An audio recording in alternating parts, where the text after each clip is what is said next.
नमस्कार दोस्तों। आज एक अनुभव आपको सुनाने वाला हूँ और इससे आपको बहुत बहुत कुछ सीखने को मिलेगा। देखो, मैं एक मेरे दोस्त के पास गया था इंश्योरेंस समझाने के लिए। ठीक है, तो बात हुई। एक एक डेढ़ घंटा हमारी बात हुई, प्लानिंग हुआ सब कुछ। और सब रेडी होने के बाद मैंने उनसे चेक मांगा, तो उन्होंने एकदम हल्की सी स्माइल दी। वो स्माइल मुझे बता रही थी कि घूम फिर के आप चेक मांगने ही आए थे, मतलब आपका फायदा ही देखने वाले थे। आप आपका फायदा यानी पॉलिसी बेचने आए थे। लेकिन दोस्तों, मैं उनसे जो बात की ना मैंने, वो आप सबको बताना चाहता हूँ। देखो, अगर किसी का फायदा होता है तो वो चीज हम न ले, इससे अपना भी नुकसान होता है। ये हम समझेंगे किस तरह से होता है। समझो, अगर किराना दुकान पे गए हम किराना लेने के लिए अपना खाने का सामान, अगर ऐसा सोचेंगे कि मैंने अगर दुकानदार से सामान लिया किराना तो उसका भी फायदा होगा, तो हम क्या खाना बंद करेंगे? हम हॉस्पिटल में गए और किसी पेशेंट को डॉक्टर ने कहा कि इमरजेंसी इनका ऑपरेशन करना पड़ेगा, तो हम ऐसा सोचेंगे कि हॉस्पिटल का फायदा है, डॉक्टर का फायदा है, तो हम ऑपरेशन नहीं करेंगे या इलाज नहीं करेंगे? ऐसा थोड़ा ही होता है दोस्तों। आप सोचो, आपको सही लगता है? एक छोटी सी स्टोरी भी देखेंगे इसके ऊपर। एक आदमी रात के 10 बजे दूसरे गांव जाने के लिए निकला।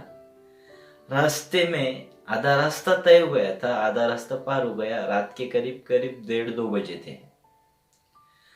वो इंसान पीछे की सीट पर बैठा बैठा था, ड्राइवर गाड़ी चला रहा था। 1:30-2 बजे एकदम भयानक जोरदार बारिश चालू हो गई। रास्ते में बहुत बारिश की वजह से बहुत पानी था। रास्ते में बड़े बड़े गड्ढे थे, वो पानी की वजह से समझ में नहीं आ रहे थे। तो खराब रास्ता था, गाड़ी धड़ धड़ धड़ धड़ करके खराब रास्ते पे चल रही थी। रास्ते पे लाइट भी नहीं थी, लेकिन जो हाईवे पे होटल्स थे, होटल्स के लाइट और ऊपर आकाश में भी जो बिजली चमक रही थी, उसके उजाले में और गाड़ी के लाइट में रास्ता धीरे धीरे कट रहा था। सामने 2 बजे के बीच रास्ते के बीचों बीच एक भीगता हुआ इंसान खड़ा था और हाथ दिया उसने। थोड़ी देर के लिए तो मैं डर गया। दिमाग में अलग अलग ख्याल आने लगे, क्यों ये गुंडा तो नहीं होगा, चोर तो नहीं होगा, लूट तो नहीं लेगा, कुछ नुकसान तो नहीं पहुंचाएगा। लेकिन बाद में ऐसे भी लगा कि इतनी बारिश में बेचारा खड़ा है रास्ते के बीचों बीच, तो इसे कुछ मदद लगती होगी, उसके कारण तो नहीं खड़ा है। ये सोचते सोचते गाड़ी उसके पास तक गई। गाड़ी की स्पीड ड्राइवर को मैंने कम करने को कहा। तब हल्की सी खिड़की की कांच नीचे की थोड़ी सी,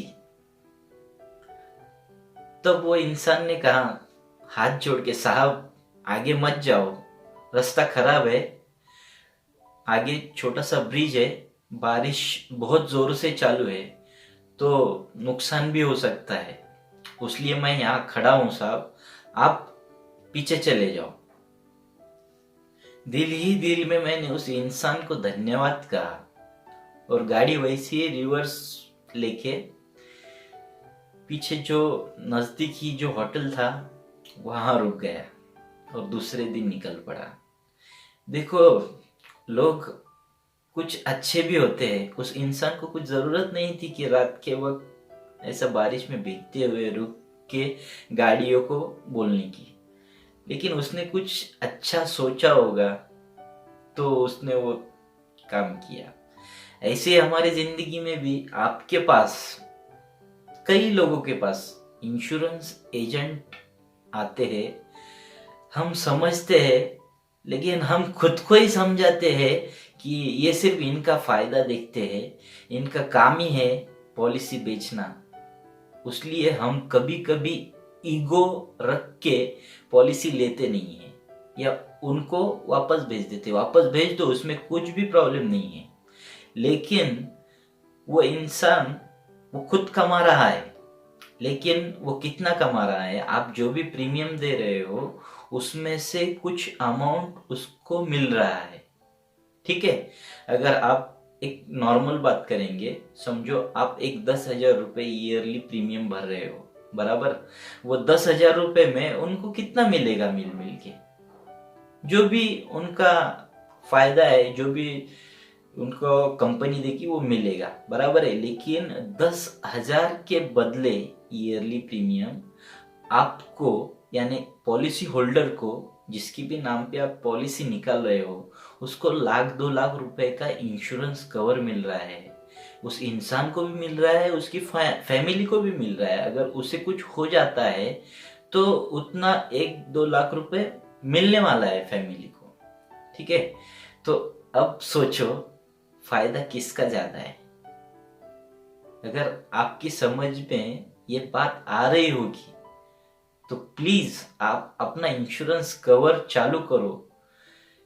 मैं ऐसा नहीं कहता हूँ कि मेरे पास चालू करो, आपके जो भी नजदीक के इंश्योरेंस का काम करने वाले जो लोग हैं उनको बुलाओ और आप अपनी पॉलिसी चालू करो।